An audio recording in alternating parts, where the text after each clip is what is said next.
And what you're going through. Like, then to be honest with you, the string of the machine seems very, very intimidating, but it's not that bad once you get into it or whatever. They have some good videos on it. It's not that bad, but they want that machine strung up already. And also, if you're, it takes like 45, 50 minutes to do, to do the machines, especially that first go around. So it'll be more instructional time given to you if you already have it strung up. Um, and like I said before, since I lost that day, and the guy that was doing my training, the first one, I'm not gonna say he was a cool guy, but the training I didn't learn anything. Once he left, everything was out the door, and part of the reason for that was I didn't have the designs that I wanted to work on. So if I'm having an issue with a design, my training was on something completely different. So what Ricoma actually did was they set me up with a whole nother training. And that guy came in, and when I tell you he was here for like 4 or 5 minutes and showed me more in that 4 or 5 minutes than I had learned the last training session where I spent like 2 hours of the 10 hours you're supposed to get. So that was very helpful. And then it just gave me a better understanding of what to look for, how to do little shortcuts, that will happen when you run in the machine. And there are things that you just should know, and depending on who does the training or how much they actually care about the training will also affect how much you learn in the process. Now, once I got the machine, I bought the 2-head machine. I instantly thought, damn, I probably should have got a 3-head machine. I think the 3-head machine would have run an extra 5,000 from what I paid. I can't remember the exact number. It might have been 27,000, but I bought a bunch of extra stuff. But I think a 3rd head would have brought it to maybe 32, 33,000 or something like that. And the reason why I was saying that, because I'm like, man, it would make it even better. You have 3 machines. But the problem with that is that if a thread breaks on one, 2 shuts down. So you lose a little versatility. So if anything, I would much prefer, instead of buying a 2-head machine, I would buy individual machines. That way you can have more versatility. You can have, say for instance, if you have a design, or if you're working for someone else and they have multiple designs, you can have all of them running at the same time and not having to wait or run one specific design until it's finished. So there's versatility in having separate machines or the dual head like I had. But I said earlier, I didn't want any of their hoops. Their hoops were like kind of twisty and it looked old fashioned. I was like, look, what's up with these magic hoops? So mighty hoops. So I buy the mighty hoops, and the mighty hoops are expensive as shit. Like, I'm talking about, like, I spent thousands of dollars doing the mighty hoop. And the thing about the mighty hoop that I did not realize initially, you have a 2-head machine. That's in order to create better production and production speed. But when I first ordered my hoops, I only bought one of each size. And the thing that you have to realize when you get a dual head unit is, if you buy for one, you have to buy for the other. So you have to buy multiples of everything you buy. So think about that in terms of thread, think about in terms of needles, in terms of hoops, everything has to be done in doubles. And that was something I didn't realize early on, but I quickly found out once you get a design that fits a certain hoop and you go to load it and you're like, wait a minute, I have to wait for this one to finish in order for me to do the next one. So that means I only have a single head. So you get doubles on everything.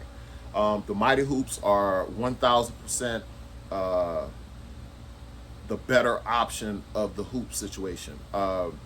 If you're able to negotiate a deal where instead of getting the hoops that they send you, try to get them not to send you those hoops and maybe get the hat hoops. They're more in line, more universal, where you might get use from the hat hoops, even though I wound up going with the Gen 2 hoops, which are $750 for the hooping station and the bracket. And I actually had to buy 2 of the bracket for the hat. So I wound up spending over, I think it was 12. Oh, and then I bought the side unit. So I spent like $1,700 for the hat hoop on top of what I had already, because I was trying to get, you know, I was having issues getting lower on the hat without it hitting and stuff like that. And they said that the Gen 2 hat hoop was the best for that situation. Now, what I will say, it's faster. But if you're cutting, if you're on a budget, I probably wouldn't. I would save that money and put it towards something else, you know, in your manufacturing process, you know. But that was something that I had to go through early on. I had the hat hoops. I had I had a bunch of mighty hoops that I purchased that I don't even use because I wasn't understanding the size logos and images that I'll be trying to get embroidered. And with that being the case, I wound up spending probably $500 or $600 on a couple of hoops that I will never use, and they don't work. You know what I'm saying? So be very mindful when you're spending that money. You know what I'm saying? Like there's I think the 5x5 that comes with the Mighty Hoop kit I bought. Comes with the board and all this stuff, the sleeves and, you know, the press down. That 5x5, you will need 2 of those, or you will need that particular hoop. It's very good for logos and things of that nature. And if you're gonna do something like this, you're gonna need that bigger hoop as well. So just keep that in mind. These small little things, they just add up over time. That's how I said that I paid $30,000 for the 2 hoop machine, because after buying the extra accessory items, I wind up spending a crap load of money. Now, the next thing, they give you a toolbox with your embroidery machine. There are certain things you're gonna need. You're gonna need like you know, they give you the little wrenches and stuff that go for this, or the Allen keys and stuff like that. I think it's best once you get the machine, get your tools and stuff, figure out the ones you go through a lot and buy better versions and extras, because sometimes you lose your Allen wrench, you can't get your hat hoop off to put, you know, your arms on for, you know, shirts and hoodies and things like that. So always have extras laying around. I have probably 4 extra Allen keys around just in case, and I'm also going to add one that's going to hang from the machine so I don't lose it. So I'll always have that. So we've talked about the setup, making sure you try to negotiate an in-home appointment when you buy your machine. When you get your rep or the person that you wind up talking to, they're going to try their best to make sure you have a good experience. Because I went through hell with this machine. The machine was breaking needles. I broke maybe 100 needles every time I put a hat in. Maybe within the first letter, it was breaking a needle, and I kind of was messing up hats. I wound up messing up over, I say within a year, I've easily messed up 150 hats.